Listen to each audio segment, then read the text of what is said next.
When I was 11 years old, we had a really, really tough Thanksgiving where there was no money and no food, and my mom was screaming at father about how he couldn't even take care of his own family, and it was horrible. And I have a younger brother and younger sister. I'm the oldest. So I was trying to keep them from hearing this conversation, and then a miracle happened. Bang on the door. I'm the oldest. They're screaming, so I go answer the door. And I answer the door, and standing there is this giant man. It was this little boy, and he's holding this huge box of food. And beside him on the ground was a black pot with an uncooked turkey in it. And he said, "Is your father home?" And I said, "Just one moment." I was like unbelievably euphoric. I thought, this is a gift from God. This is going to change it all. This is going to make my mom and dad happy. It's going to be unbelievable. So I go, and my father is screaming at my mother through a closed door to the bedroom door. And I said, Dad, there's a guy at the door. And he goes, "Cool, you answer the door." I said, "I did. He's got to see you." So I kind of teased. I said, "Dad, you got to come." So he said, "Fine." He made one last yell at her, and he walks to the door. And I'm waiting there, just can't wait to see his face. And my dad opens the door, and this man's standing there with this big box of food. And my father did not get happy. He looked at this man, and he raised his voice to him, and he said, "Look, we don't take charity." And then he took the door to slam it in the man's face. But the man was a good-sized man. He put his foot there and smacked his foot and bounced back open. He said, "Sir."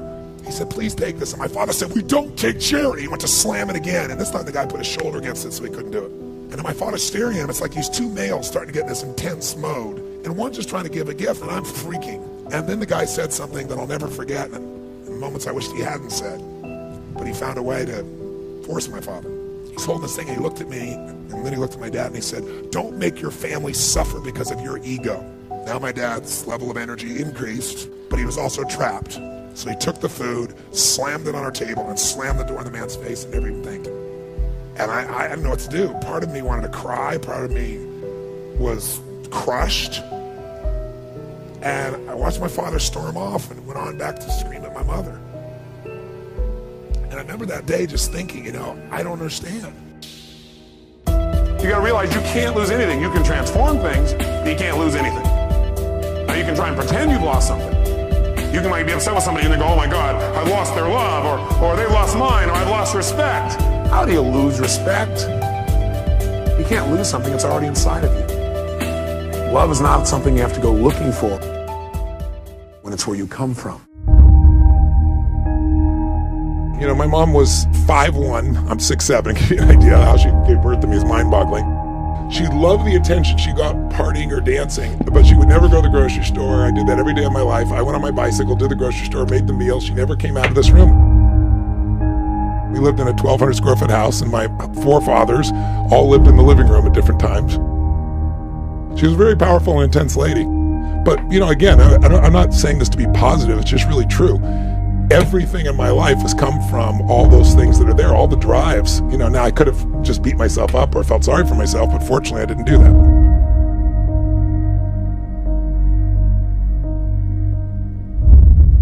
I remember sitting there in my 400 square foot bachelor apartment in Venice, California, all alone and crying. I remember feeling like my life didn't even matter, as if the events of the world were controlling me.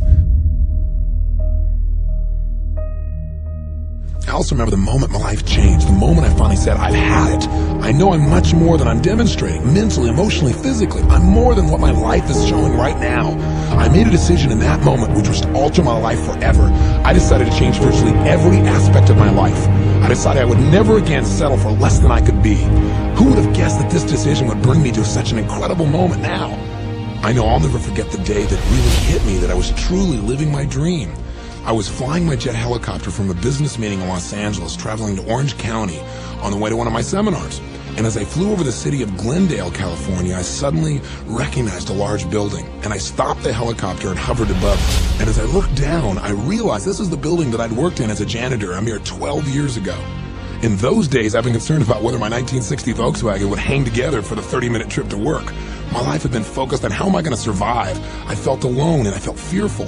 But that day, as I hovered there in the sky, I thought, what a difference a decade can make. I did have a dream back then, but at the time it seemed like it would never be realized. Today, though, I've really come to believe that all my past failures, all my frustrations were actually just laying the foundation for the understandings that have created the new level of living I now enjoy. Finally, we reached Irvine, California, and as I began to look below, I was a little disturbed. when I saw that the off-ramp to my seminar was jammed with bumper-to-bumper traffic for more than a mile. I thought to myself, boy, I hope whatever else is going on tonight gets started soon so that the people coming to my seminar can arrive on time. But as I started to descend down to the helipad, I began to see a brand new picture. Thousands of people being held back by security just where I was about to land. Suddenly, I began to grasp the reality. The traffic jam had been caused by people coming to my event. When I walked into the arena from the landing pad, I was surrounded by hundreds of people who wanted to give me a hug or tell me how my work had positively impacted their lives. And as I looked out on the audience, I saw 5,000 smiling, cheering, loving faces. And in that moment, I realized I am living my dream. No matter how bad your life is, the first thing you should do is to help somebody else who's worse off, because it'll put everything in perspective. I don't care how bad it is. You're missing a leg. You've lost your job. The way out of that, strengthen your mind, read, feed your mind, but go help somebody else. I feed 2 million people a year because somebody fed my family when I was 11 years old, and that drive just doesn't go away. Everybody wants to change, but nobody wants to work out. Everybody wants muscle, but nobody wants to train. We don't realize that the process of training ourselves, the process of conditioning ourselves actually feels incredible. Once you get that initial momentum, you get to decide you're going to commit to mastery. The only thing that's going to make you happy, my friend, in this year or any other, is to step up.